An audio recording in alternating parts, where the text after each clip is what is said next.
Cook book recipe ബുക്കിൻ്റെ പുതിയൊരു വീഡിയോയിലേക്ക് സ്വാഗതം. ഇന്നത്തെ വീഡിയോയിൽ ഉൾപ്പെടുത്തിയിട്ടുള്ളത് കുറച്ച് 4 മണി പലഹാരങ്ങളാണ്. ആദ്യത്തെ റെസിപ്പി ഇലയട. ആവശ്യമായ സാധനങ്ങൾ: വറുത്ത അരിപ്പൊടി 1.5 കപ്പ്, നാളികേരം 1 മുഴുവൻ ചിരകിയത്, ഏലക്ക ചതച്ചത് 2 എണ്ണം, ശർക്കര ഉരുക്കിയത് 200 ഗ്രാം, നെയ്യ് 1 ടീസ്പൂൺ, ഉപ്പ് 1 നുള്ള്, തിളപ്പിച്ച വെള്ളം ആവശ്യത്തിന്, വാഴയില വാട്ടിയത് അല്ലെങ്കിൽ വാട്ടാതെ. തയ്യാറാക്കുന്ന വിധം: ഒരു പാത്രത്തിലേക്ക് ശർക്കര പാനി അരിച്ചൊഴിക്കുക. ചൂടാവുമ്പോൾ നാളികേരം ഇട്ട് ഇളക്കി വറ്റിച്ചെടുക്കുക. അതിലേക്ക് ഏലക്ക ചതച്ചത് ചേർത്തിളക്കി ചൂടാറാനായിട്ട് വയ്ക്കുക. ഒരു പാത്രത്തിൽ അരിപ്പൊടി, നെയ്യ്, 1 നുള്ള് ഉപ്പ് എന്നിവ ഇട്ട് ഇളക്കുക. തിളപ്പിച്ച വെള്ളം കുറച്ചൊഴിച്ച് നൂൽപുട്ട് മാവിനേക്കാൾ കുറച്ച് ലൂസായി കുഴച്ചെടുക്കുക. വാട്ടിയ ഇലക്കഷ്ണം അല്ലെങ്കിൽ വാട്ടാത്ത ഇലക്കഷ്ണത്തിലേക്ക് കുറച്ച് മാവ് എടുത്ത് വെച്ച് കയ്യിൽ കുറച്ച് വെള്ളമാക്കി നല്ല കനം കുറഞ്ഞ് പരത്തിയെടുക്കുക. അതിൻ്റെ ഒരു ഭാഗത്തായിട്ട് ശർക്കര, നാളികേരം മിക്സ് ഇവ വെച്ച് ഇലമടക്കാം.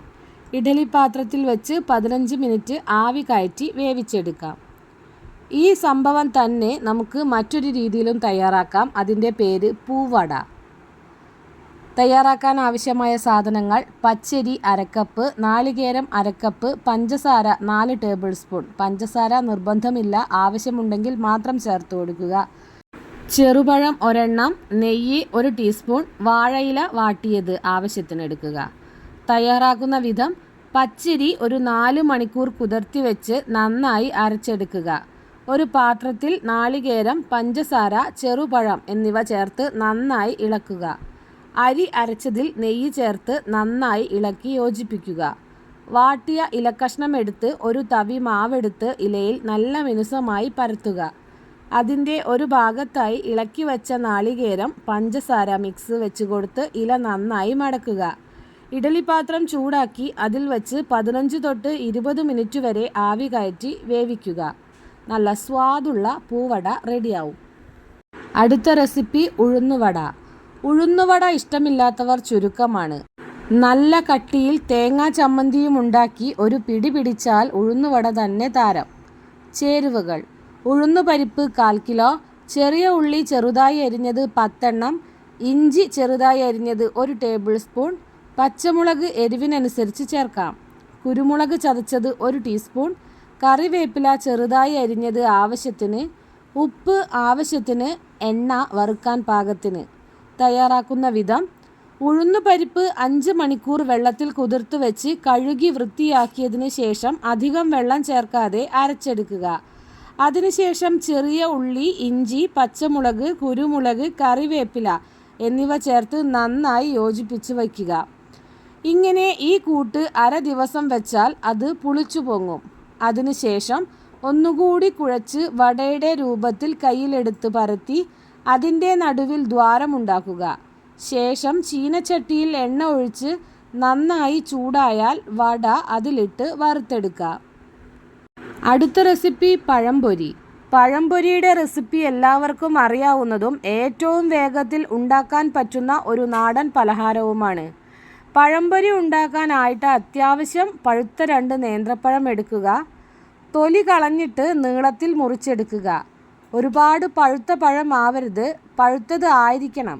എന്നാലും ഓവറായിട്ട് പഴുത്ത പഴമാണെങ്കിൽ എണ്ണ കുടിക്കും. ഇനി ഒരു പാത്രത്തിൽ 1.5 കപ്പ് മൈദ, 1/4 ടീസ്പൂൺ മഞ്ഞൾപ്പൊടി, ആവശ്യത്തിന് ഉപ്പ്, 1/4 ടീസ്പൂൺ ജീരകം, 3 ടീസ്പൂൺ പഞ്ചസാര, 1.5 ടീസ്പൂൺ ദോശമാവ് എന്നിവ കുറച്ച് വെള്ളമൊഴിച്ച് നന്നായി മിക്സ് ചെയ്ത് ഒരു കുറുകിയ ബാറ്ററാക്കി എടുക്കുക. ഇതിൽ ജീരകം ഇടണമെന്ന് നിർബന്ധമൊന്നുമില്ല, വേണമെന്നുണ്ടെങ്കിൽ മാത്രം ചേർത്ത് കൊടുക്കാം. ഇനി ചൂടായ എണ്ണയിലേക്ക് നേരത്തെ മുറിച്ച് വെച്ചിട്ടുള്ള പഴം എടുത്ത് ഇപ്പോൾ തയ്യാറാക്കിയ ബാറ്ററിലേക്ക് മുക്കിയെടുത്ത് എണ്ണയിലിട്ട് 2 സൈഡും നന്നായി ഫ്രൈ ചെയ്തെടുക്കുക. ഇവിടെ ദോശമാവ് ചേർത്തിരിക്കുന്നത് മാവൊന്ന് പുളിക്കാൻ വേണ്ടിയാണ്. ഇല്ലെങ്കിൽ 1 നുള്ള് ബേക്കിംഗ് സോഡ ചേർത്താലും മതി, ചേർത്തില്ലെങ്കിലും കുഴപ്പമില്ല. മാവ് കലക്കി വയ്ക്കേണ്ട ആവശ്യമില്ല, ഉടനെ തന്നെ ഉണ്ടാക്കിയെടുക്കാം. അടുത്ത റെസിപ്പി ഗോതമ്പ് വെട്ടുകേക്ക്. ചേരുവകൾ: ഗോതമ്പ് പൊടി 2 കപ്പ്, മൈദ 3 ടേബിൾ സ്പൂൺ, റവ 1/4 കപ്പ്, സോഡാപ്പൊടി 1/2 ടീസ്പൂൺ ഉപ്പ് ആവശ്യത്തിന്, ഏലക്ക 4 എണ്ണം, മുട്ട 2 എണ്ണം, തൈര് 1 ടേബിൾ സ്പൂൺ, പഞ്ചസാര 1/2 കപ്പ്, നെയ്യ് 1 ടേബിൾ സ്പൂൺ, വെളിച്ചെണ്ണ വറുക്കാൻ ആവശ്യത്തിന്. തയ്യാറാക്കുന്ന വിധം: ഏലക്ക, തൈര്, പഞ്ചസാര, മുട്ട ഇവയെല്ലാം കൂടി മിക്സിയിൽ നന്നായി അടിച്ചെടുക്കുക. ഗോതമ്പ് പൊടി, മൈദ, ഉപ്പ്, സോഡാപ്പൊടി എന്നിവ നല്ലതുപോലെ മിക്സ് ചെയ്ത ശേഷം അടിച്ച മുട്ടയുടെ കൂട്ടും കൂടി ചേർത്ത് കുഴച്ചെടുത്ത ശേഷം 1 മണിക്കൂർ അടച്ചു വയ്ക്കുക. 1 മണിക്കൂറിന് ശേഷം മാവ് നീളത്തിൽ ഉരുട്ടിയെടുത്ത് കത്തി ഉപയോഗിച്ച് കഷ്ണങ്ങളായി മുറിച്ച ശേഷം എതിർവശങ്ങളിൽ ഒരറ്റത്ത് നിന്ന് മറ്റേ അറ്റത്തേക്ക് 1/4 ഭാഗം മുറിക്കുക. ചൂടായ വെളിച്ചെണ്ണയിൽ വെട്ടുകേക്ക് വറുത്ത് കോരിയെടുക്കുക. അടുത്ത റെസിപ്പി എഗ് പഫ്സ് അഥവാ മുട്ട പഫ്സ്. ആവശ്യമായ സാധനങ്ങൾ: മുട്ട 2 എണ്ണം, സവാള 1, puff pastry sheets, ginger garlic paste 1/2 teaspoon, egg masala 1/2 teaspoon, കുരുമുളക് പൊടി 1/4 ടീസ്പൂൺ, ഗരം മസാല 1/4 ടീസ്പൂൺ, ഉപ്പ്, എണ്ണ പാകത്തിന്. തയ്യാറാക്കുന്ന വിധം: പഫ് പേസ്ട്രി ഷീറ്റ് അരമണിക്കൂർ മുൻപ് ഫ്രിഡ്ജിൽ നിന്ന് പുറത്തെടുത്ത് വയ്ക്കുക. മുട്ട പുഴുങ്ങി ഓരോന്നും നീളത്തിൽ മുറിക്കുക. ഒരു പാനിൽ കുറച്ച് എണ്ണ ഒഴിച്ച് അതിലേക്ക് സവാളയോടൊപ്പം ഉപ്പും ചേർത്ത് ഇളം ബ്രൗൺ നിറമാകുന്നതുവരെ വഴറ്റുക. ഇതിലേക്ക് ജിഞ്ചർ ഗാർലിക് പേസ്റ്റ് ചേർത്ത് വീണ്ടും വഴറ്റുക. അതിനുശേഷം എഗ് മസാല, ഗരം മസാലപ്പൊടി, കുരുമുളക് പൊടി എന്നിവ ചേർത്ത് ഇളക്കി വാങ്ങുക. മസാലക്കൂട്ടിൽ ചെറുതായി പുഴുങ്ങി അരിഞ്ഞ ക്യാരറ്റ്, ബീൻസ്, ഗ്രീൻ പീസ് എന്നിവയും ചേർക്കാവുന്നതാണ്. പഫ് പേസ്ട്രി ഷീറ്റ് ഓരോന്നും ചതുരത്തിൽ മുറിച്ച് അതിനുള്ളിൽ തണുത്ത മസാല വെച്ച ശേഷം മുറിച്ച മുട്ട അതിന് മുകളിൽ വച്ച് മടക്കുക. പഫ്സിന് കൂടുതൽ നിറം കിട്ടുന്നതിനായി വേണമെങ്കിൽ ഒരു മുട്ടയുടെ മഞ്ഞ അടിച്ച് തയ്യാറാക്കി വച്ച പഫ്സിൻ്റെ മുകളിൽ ബ്രഷ് ചെയ്യാവുന്നതാണ്. ഇങ്ങനെ തയ്യാറാക്കി വച്ച പഫ്സ് പ്രീഹീറ്റ് ചെയ്ത ഓവനിൽ 180 മുതൽ 200 ഡിഗ്രിയിൽ 10 മുതൽ 20 മിനിറ്റ് വരെ ബേക്ക് ചെയ്തെടുത്താൽ എഗ് പഫ്സ് റെഡി. അടുത്ത റെസിപ്പി പരിപ്പ് വട. ആവശ്യമുള്ള സാധനങ്ങൾ: തുവരപ്പരിപ്പ് 2 കപ്പ്, ചെറിയ ഉള്ളി 10-12 എണ്ണം, പച്ചമുളക് 4 എണ്ണം, ഇഞ്ചി 1 ചെറിയ കഷ്ണം, ഉപ്പ്, കറിവേപ്പില, എണ്ണ എന്നിവ ആവശ്യത്തിനെടുക്കുക. ഉണ്ടാക്കുന്ന വിധം: തുവരപ്പരിപ്പ് 4 മണിക്കൂർ വെള്ളത്തിൽ ഇട്ട് കുതിർത്തെടുക്കുക.